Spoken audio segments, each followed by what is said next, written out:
कभी सोचा है कि दुनिया की असली पावर असल में आती कहाँ से है? ये एक ऐसा सवाल है जिसने सदियों से देशों और साम्राज्यों की किस्मत तय की है। और आज के दौर में इसका जवाब अक्सर एक ही चीज पर आकर रुकता है: तेल। जी हाँ, वही काला गाढ़ा लिक्विड जो हमारी पूरी मॉडर्न दुनिया को सचमुच चलाता है। जरा इस नंबर के बारे में सोचिए, 10 करोड़। ये कोई छोटा मोटा नंबर नहीं है। इतने बैरल तेल हमारी दुनिया हर रोज, जी हाँ, हर एक दिन में इस्तेमाल कर जाती है। ये आंकड़ा इतना बड़ा है कि हमारी एनर्जी की भूख का अंदाजा लगाना भी मुश्किल है। तो सवाल ये है कि आखिर ये सारा तेल आता कहाँ से है और इसे कंट्रोल कौन करता है? इस पूरी चर्चा में हम इसी सफर पर निकलने वाले हैं, ये पता लगाने के लिए कि दुनिया का ये सबसे जरूरी रिसोर्स आखिर कैसे और कहां-कहां बहता है। तो चलिए शुरू करते हैं। तो देखिए, सबसे पहली चीज जो हमें समझनी है वो ये है कि तेल है कहाँ।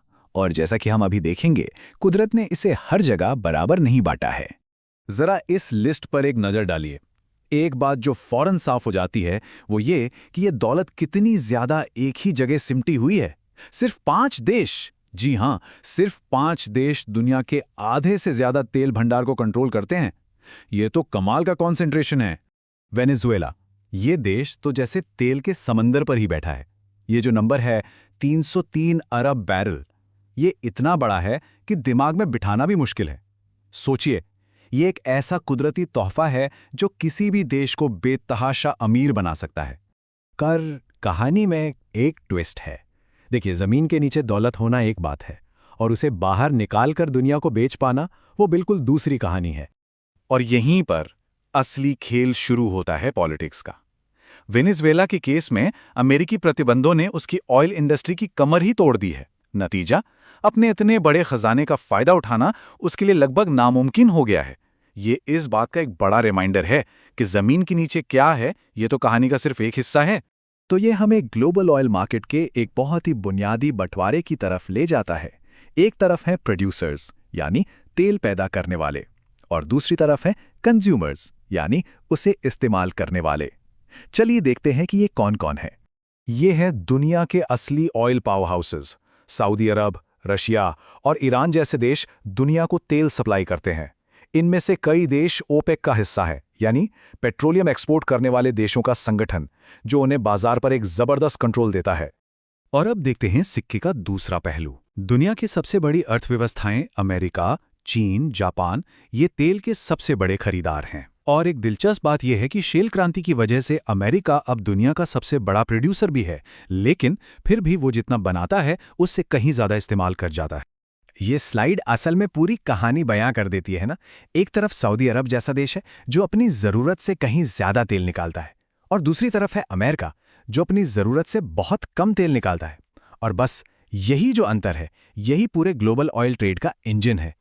तो अब सवाल ये है कि इतना सारा तेल इन प्रोड्यूसर्स से कंज्यूमर्स तक पहुंचता कैसे है? ये एक बहुत बड़े, बहुत ही कॉम्प्लेक्स सिस्टम के जरिए होता है, जिसे हम दुनिया की एनर्जी आर्टरीज यानी ऊर्जा की धमनियों की तरह सोच सकते हैं।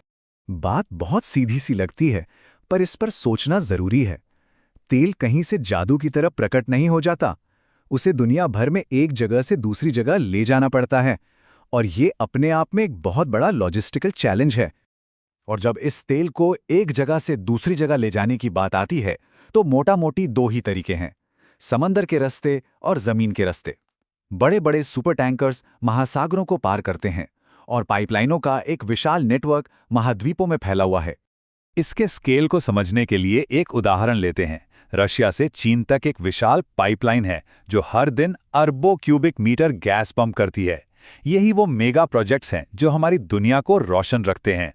और ये सब हमें इस कहानी के सबसे जरूरी और शायद सबसे नाजुक हिस्से पर ले आता है, क्योंकि ये तेल जहां जहां से भी बहता है, वहां वहां खतरा है, और कुछ जगहें बाकी जगहों से कहीं ज्यादा खतरनाक है।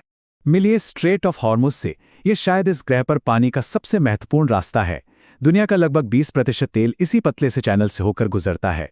तो सोचिए जरा, अगर हॉर्मुज जैसा एक अहम रास्ता, एक चोक पॉइंट बंद हो जाए तो क्या होगा? सीधी सी बात है, अफरा तफरी मच जाएगी। तेल का बहाव रुक जाएगा। इराक और कुवैत जैसे प्रोड्यूसर्स को अपने कुएं बंद करने पड़ेंगे, और ग्लोबल मार्केट में दहशत फैल जाएगी। और ये सिर्फ कोई कोरी कल्पना नहीं है, इसका आर्थिक असर फौरन और बहुत गंभीर होता है।